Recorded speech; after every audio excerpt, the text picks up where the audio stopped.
ইতিমধ্যে আপনারা জেনে গেছেন যে আরাকান আর্মি, যারা কিনা মায়ানমারের একটি বিরোধী গোষ্ঠী, সেই আরাকান আর্মি ভারতের মোটামুটি বড় একটি বর্ডার রয়েছে, ওই 300 কিলোমিটারের কাছাকাছি, প্রায় পুরোটাই দখল করে নিয়েছে। 271 কিলোমিটার দখল করে নিয়েছে আরাকান আর্মি। মোবারক, ঈদ মোবারক, ঈদ মোবারক। আনলিমিটেড বলতে থাকে না, লিখান আলহামদুলিল্লাহ। এক অদ্ভুত খেলা ঘটে গেছে ভারতের বিরুদ্ধে, কিন্তু এই নিউজটা আপনাদের কাছ থেকে মিস করাতে চাচ্ছি না। আমি নিঃসন্দেহে মনে করি প্রকৃতিতে যখন কোনো কিছু আল্লাহ পাক ঘটান, আমরা ভাবি যে নগদে কেন ঘটে না, আসমান থেকে ঠেড়া পড়ে কেন যখন তখন নাই হয়ে যায় না। গত 15 বছরের মধ্যে সবচাইতে বড় সুখবর দিলেন অন্তর্বর্তীকালীন সরকারের উপদেষ্টা জনাব আসিফ মাহমুদ সজীব ভুঁইয়া। ডক্টর ইউনূসকে বলতে হবে অত্যন্ত ভাগ্যবান একজন মানুষ। তিনি জাতিসংঘের মানবাধিকার বিষয়ক হাই কমিশনার ভলকার টুর্ককে ফোন করেছেন, পাঠাতে বলেছেন, সাথে সাথে তিনি রেসপন্স করেছেন। এই হচ্ছে ইউনূস, যে ইউনূসকে সুদখোর, তারপরে গরিবের টাকা মেরে দেওয়া, কত রকম মানে রক্তচোষা এই বলে আখ্যায়িত করেছে একটা সম্মানিত মানুষকে। ইন্না লিল্লাহি ওয়া ইন্না ইলাইহি রাজিউন। মনটা খারাপ হয়ে গেছিল অনেকেরই, আবার কেউ কেউ খুশি হয়েছিল, না আল্লাহর মাল আল্লাহ নিছে, আপদ বিদায় হয়েছে। আওয়ামী লীগের সাধারণ সম্পাদক এবং সাবেক সড়ক পরিবহন ও সেতু মন্ত্রী ফারাকাস্ট ওরফে ওবায়দুল কাদের মারা গেছেন। শুরুতেই শোক সংবাদ, আওয়ামী লীগের সাধারণ সম্পাদক মারা গেছেন।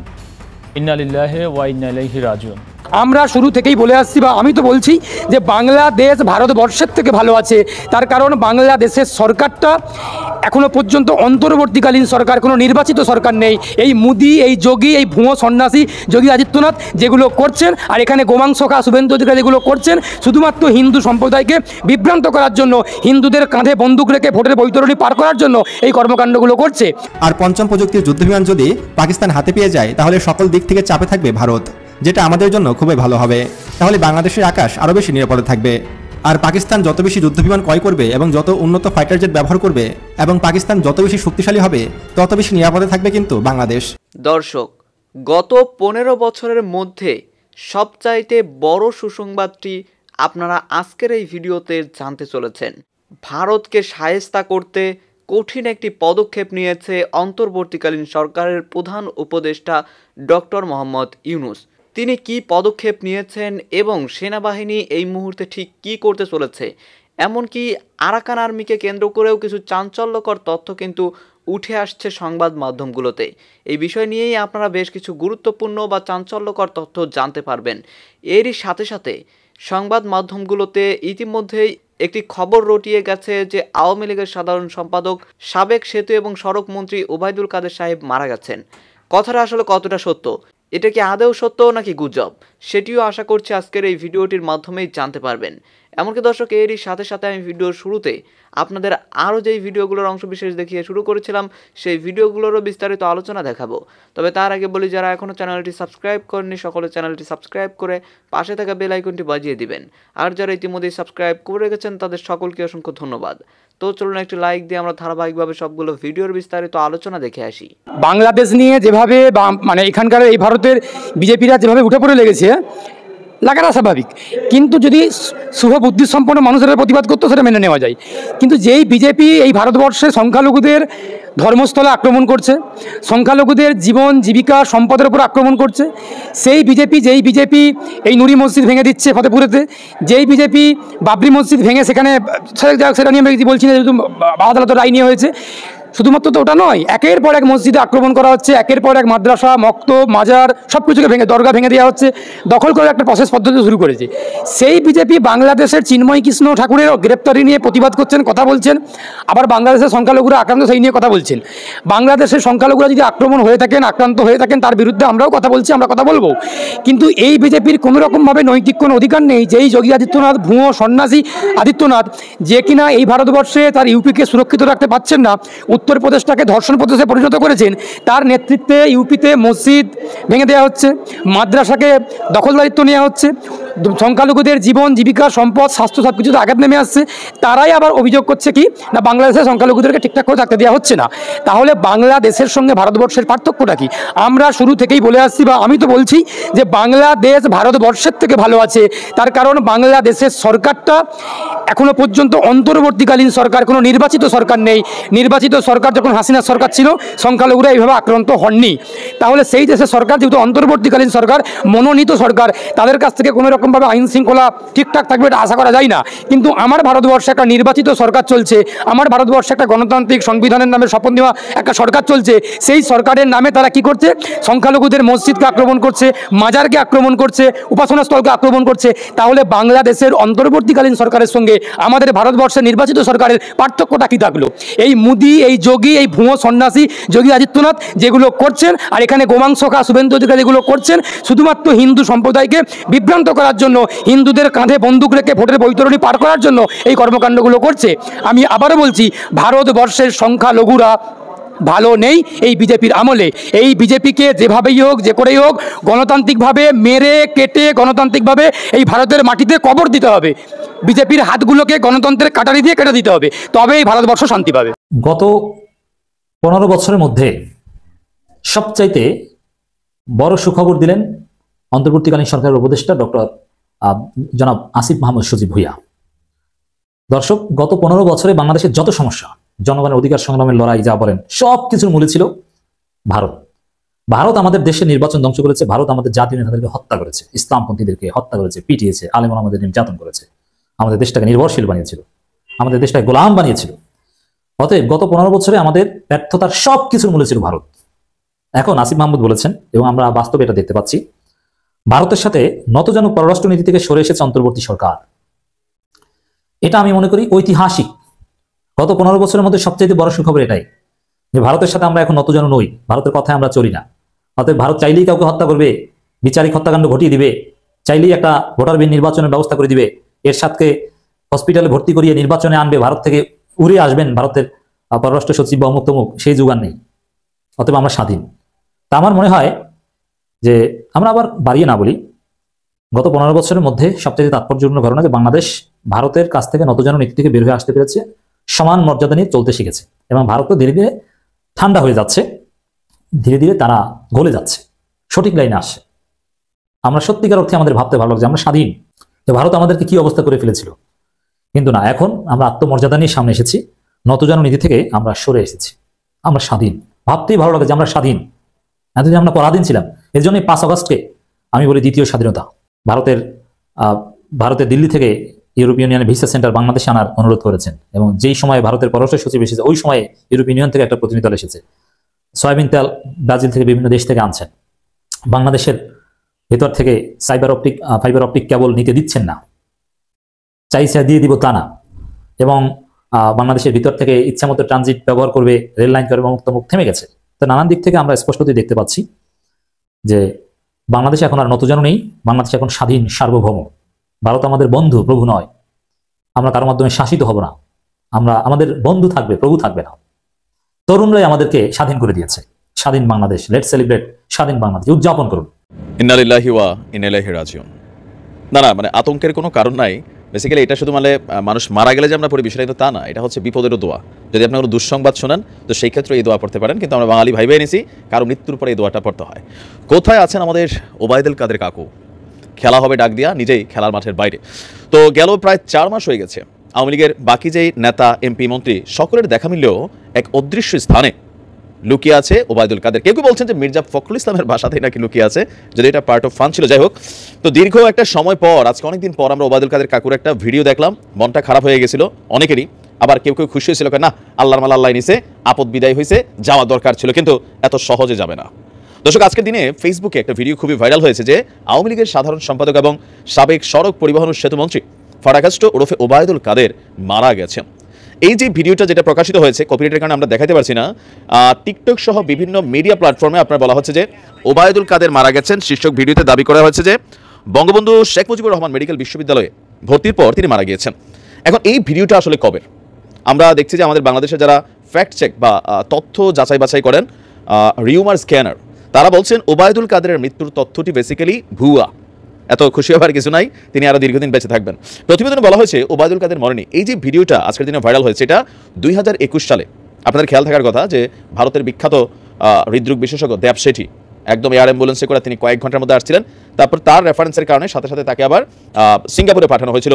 তো ওই সময় অনেকেই ভাবছিল যে ওবায়দুল কাদের আর হয়তো জিন্দা ফিরবেন না, বাট সবাইকে অবাক করে দিয়ে ভগ্ন স্বাস্থ্যকে আরও সুস্থ করে শরীরটারও একটু মাশাআল্লাহ ভার দিছে। এরপরে যখন তিনি ফিরে আসলেন, তো ওই সময় যে ভিডিওটা ছিল, তাকে অ্যাম্বুলেন্সে করে নিয়ে যাওয়া হচ্ছে, তিনি অসার একটা দেহ নিয়ে পড়ে আছেন, ওই ভিডিওটাই এখন আবার আজকে কে বা কারা ওবায়দুল কাদের মারা গেছে বলে ছড়াই দিচ্ছে। এটা বেসিক্যালি ভিউর জন্য করা হয়েছে। তো আমাদের ফ্যাক্ট চেক থেকে বলছে যে কোনো অনুসন্ধানে দেশের বা দেশের বাইরের কোনো সংবাদ মাধ্যম কিংবা সংশ্লিষ্ট নির্ভরযোগ্য কোনো সূত্রে ওবায়দুল কাদেরের মৃত্যুর বিষয়টি পাওয়া যায়নি। যেটা ছিল সেটা ছিল আপনার 2021 সালের 14 ডিসেম্বর বেসরকারি টেলিভিশন চ্যানেল সময় টিভির ইউটিউব চ্যানেলে আপনার এই খবরটা বা ভিডিওটা পাওয়া গিয়েছিল। তো এখন আসলে ওবায়দুল কাদের কোথায় আছেন? আমারও আসলে একটা প্রশ্ন, কাকু কোথায় আছেন? বাকিদের কিন্তু আসলে কম বেশি খুঁজে পাওয়া যাচ্ছে। তবে কোনো একজন ব্যক্তি বলছিলেন যে আসলে মির্জা ফখরুল ইসলাম সাহেবের বাড়িটাতে চেক দেওয়া দরকার, কারণ ওবায়দুল কাদের আপনার ওই যে আওয়ামী লীগ ক্ষমতা থাকতে একটা কথা বলে গেছিল যে পালাবো না, যদি পালানোর দরকার হয় তাহলে মির্জা ফখরুল ইসলামের বাড়িতে গিয়ে উঠবো। কি ফখরুল সাহেব জায়গা দিবেন তো? মানে একটা ভাইরাল ভিডিও ছিল যে গেল 10 বছর ক্ষমতায় আছি, 5 বছর, আরো 5 বছর, মানুষ বাঁচে কয় বছর। আমরা চাচ্ছি আমাদের বিশ্বের যে কোনো জায়গা থেকেই হোক আমরা অত্যাধুনিক মাল্টি রোল কমব্যাট এয়ারক্রাফট নিয়ে আসবো। আর অলমোস্ট প্রায় 25 বছর হয়ে যাচ্ছে, সো আমাদের এই মাল্টি রোল কমব্যাট এয়ারক্রাফটের দিকে আমাদের এখন নজর। বন্ধুরা, মুসলিম বিশ্বের সবচেয়ে বেশি পরমাণু অস্ত্র যার হাতে রয়েছে সেই দেশটি হলো পাকিস্তান। তাদের অর্থনৈতিক অবস্থা টালমাটাল হলেও তারা সামরিক ক্ষেত্রে ব্যয় কখনোই কমায় না, বরঞ্চ দিনকে দিন আরও বেশি শক্তিশালী হয়ে যাচ্ছে পাকিস্তান। এবং পাকিস্তান বিমান বাহিনী দক্ষিণ এশিয়ার সবচেয়ে শক্তিশালী বিমান বাহিনী হতে চলেছে অতি শীঘ্রই। বিষয়টি বাংলাদেশের নিরাপত্তাকে আরও বেশি শক্তিশালী করবে। ভারতীয় বিমান বাহিনী 2020 সালে ফ্রান্স থেকে 2 স্কোয়াড্রন অর্থাৎ 32টি রাফেল যুদ্ধবিমান ক্রয় করেছিল, যার মধ্যে এক স্কোয়াড্রন বাংলাদেশ ও চীন বর্ডারে এবং অন্য স্কোয়াড্রন চীন ও পাকিস্তান বর্ডারে মোতায়েন করেছে। অথচ এর আগে আকাশে এগিয়েছিল পাকিস্তানের হাতে থাকা মার্কিন যুক্তরাষ্ট্রের তৈরি F-16 ফাইটিং ফ্যালকন ব্লক 3। তবে 2020 সালে ভারত রাফেল যুদ্ধবিমান ক্রয় করাতে নিরাপত্তা ঝুঁকিতে থাকে পাকিস্তান বিমান বাহিনী, কারণ পাকিস্তানের F-16 শক্তিশালী হলেও তা মিসাইল রেঞ্জে রাফেলের চেয়ে পিছিয়ে ছিল। পাকিস্তানের হাতে থাকা F-16 এর মিসাইল রেঞ্জ মাত্র 105 কিলোমিটার, এটা এয়ার টু এয়ার মিসাইলের ক্ষেত্রে প্রযোজ্য। বিপরীতে ভারতের রাফেল যুদ্ধবিমানের রেঞ্জ 200 কিলোমিটার, যেটাকে বলা যায় F-16 এর চেয়ে দ্বিগুণ। সুতরাং এই ঘাটতি পূরণের জন্য চীন থেকে দ্রুত 36টি J-10C ফাইটার অর্ডার করে পাকিস্তান বিমান বাহিনী, যার রেঞ্জ 220 কিলোমিটার। অর্থাৎ এটি ভারতের হাতে থাকা রাফেল যুদ্ধবিমানের চেয়েও বেশি রেঞ্জের। অর্থাৎ এখন ভারত ও পাকিস্তান বিমান বাহিনী প্রায় সমকক্ষ। তবে অবাক করা বিষয় হলো, ইতিমধ্যেই পাকিস্তান বিমান বাহিনী চীন থেকে 5ম প্রজন্মের যুদ্ধবিমান অর্ডার দিয়েছে। পাকিস্তান বিমান বাহিনী জানিয়েছে তাদের পাইলটরা ইতিমধ্যেই চীনে J-10C 5ম প্রজন্মের যুদ্ধবিমানের প্রশিক্ষণ নিচ্ছে। আর এই খবর দ্রুত মিডিয়াতে ছড়িয়ে পড়েছে, যার ফলে মানসিক টেনশনে ভুগছে ভারতীয় সরকার। কারণ বর্তমানে ভারতীয় বিমান বাহিনীর হাতে যেসব যুদ্ধবিমান রয়েছে সেগুলোর গুণগত মান খুবই খারাপ। ভারতের হাতে যতগুলো যুদ্ধবিমান রয়েছে তার মধ্যে সবচেয়ে শক্তিশালী যুদ্ধবিমান হলো এই রাফেল যুদ্ধবিমান, যেগুলোকে নিয়ে ভারত অনেক গর্ব করে থাকে। ভারতের হাতে থাকা এইসব যুদ্ধবিমান দিয়ে পাকিস্তানকে মোকাবেলা করা গেলেও চীনের ক্ষেত্রে ভারত একদমই বাচ্চা, কারণ ভারতের এইসব যুদ্ধবিমানকে খেলনা হিসাবে দেখে চীন। কারণ চীন নিজ দেশেই 5ম প্রজন্মের যুদ্ধবিমান তৈরিতে সক্ষম। মূলত চীন 2008 সাল থেকেই 5ম প্রজন্মের যুদ্ধবিমান তৈরির সফলতা দেখিয়েছে। চীন সর্বপ্রথম 2012 সালে তাদের তৈরি J-20 স্টিলথ ফাইটার জেটের সফল উড্ডয়ন সম্পন্ন করে। আর J-20 যুদ্ধবিমানই চীনের তৈরি প্রথম স্টিলথ ফাইটার জেট, আর যেটার প্রথম প্রোডাকশন শুরু হয় 2009 সালে। বর্তমানে চীনের বিমান বাহিনীতে 300টির মতো এই ধরনের 5ম প্রজন্মের যুদ্ধবিমান রয়েছে, যেগুলোকে ঠেকানোর ক্ষমতা অন্তত ভারতের নেই। ভারতের হাতে এমন কোনো শক্তিশালী এয়ার ডিফেন্স সিস্টেম নেই যা দিয়ে এগুলোকে মোকাবেলা করা যায়। এরপর চীন J-31 এর গবেষণা শুরু করে, যেটাকে বলা হয় বর্তমান যুগের সবচেয়ে অত্যাধুনিক স্টিলথ ফাইটার জেট। এই যুদ্ধবিমানগুলোকে অনেক সময় আমেরিকার তৈরি F-35 যুদ্ধবিমানের চেয়েও উন্নত ধরা হয়। আর বর্তমানে এই J-31 যুদ্ধবিমানের সাথে যুক্ত হয়েছে পাকিস্তান। পাকিস্তান ইতিমধ্যে প্রায় 72টির মতো এই ধরনের স্টিলথ ফাইটার জেট অর্ডার দিয়েছে চীনের কাছে, যেগুলো হয়তো খুব দ্রুত পাকিস্তান হাতে পাবে। পাকিস্তান 5ম প্রজন্মের যুদ্ধবিমান হাতে পেয়ে যাবে, ফলে বিশাল সংকটের মধ্যে পড়ে যাবে ভারত। চীনের বিখ্যাত যুদ্ধবিমান তৈরিকারী প্রতিষ্ঠান সাংয়াং এয়ারক্রাফট কর্পোরেশন এই যুদ্ধবিমানটি তৈরি করেছে, আর এটি হতে চলেছে পাকিস্তান বিমান বাহিনীর সবচেয়ে শক্তিশালী যুদ্ধবিমান। চীনের কাছে অর্ডার করা মাত্রই চীন মূলত সেগুলোর কাজ শুরু করে দিয়েছে। ইতিমধ্যে পাকিস্তানের একটি রিপোর্ট থেকে জানা গেছে পাকিস্তানের বেশ কয়েকজন পাইলট চীনে প্রশিক্ষণ নিচ্ছে এই যুদ্ধবিমানটি চালানোর জন্য। আর 5ম প্রযুক্তির যুদ্ধবিমান যদি পাকিস্তান হাতে পেয়ে যায় তাহলে সকল দিক থেকে চাপে থাকবে ভারত, যেটা আমাদের জন্য খুবই ভালো হবে। তাহলে বাংলাদেশের আকাশ আরও বেশি নিরাপদে থাকবে। আর পাকিস্তান যত বেশি যুদ্ধবিমান ক্রয় করবে এবং যত উন্নত ফাইটার জেট ব্যবহার করবে এবং পাকিস্তান যত বেশি শক্তিশালী হবে তত বেশি নিরাপদে থাকবে কিন্তু বাংলাদেশ।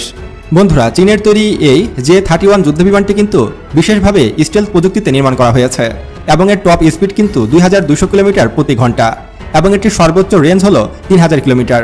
অর্থাৎ এটি পাকিস্তানের সীমান্ত থেকে পুরো ভারতের তথ্য হাতে পেয়ে যাবে এবং এটির রেঞ্জ কিন্তু অনেক বেশি, প্রায় 1000 কিলোমিটার। যেখানে ভারতের রাফেল যুদ্ধবিমানের রেঞ্জ মাত্র 200 কিলোমিটার। অর্থাৎ পাকিস্তান এই ধরনের কয়েকটি স্টিল ফাইটার জেট দিয়ে পুরো ভারতকে ধ্বংস করে দেওয়ার সক্ষমতা রাখে এবং পুরো ভারতীয় বিমান বাহিনীকেও গুড়িয়ে দিতে সক্ষম কিন্তু পাকিস্তান হবে। তাই পাকিস্তান খুবই দ্রুত চীনের কাছ থেকে এই যুদ্ধবিমানগুলো ডেলিভারি পেতে চলেছে। এবং আরেকটি সূত্র মতে জানা গেছে পাকিস্তান ও চীন যৌথভাবে এই যুদ্ধবিমান উৎপাদন করবে পাকিস্তানি কারখানায়। অর্থাৎ এই যুদ্ধবিমানগুলো ভবিষ্যতে কিন্তু পাকিস্তানে তৈরি হবে, ফলে তখন আরও বেশি চাপে থাকবে ভারত। অন্যদিকে পাকিস্তানের এইসব স্টিল ফাইটার জেট মোকাবেলায় ভারতে কিন্তু বসে নেই। ভারত মাত্র $2 বিলিয়ন দিয়ে পঞ্চম প্রজন্মের যুদ্ধবিমান তৈরির কাজ শুরু করে দিয়েছে।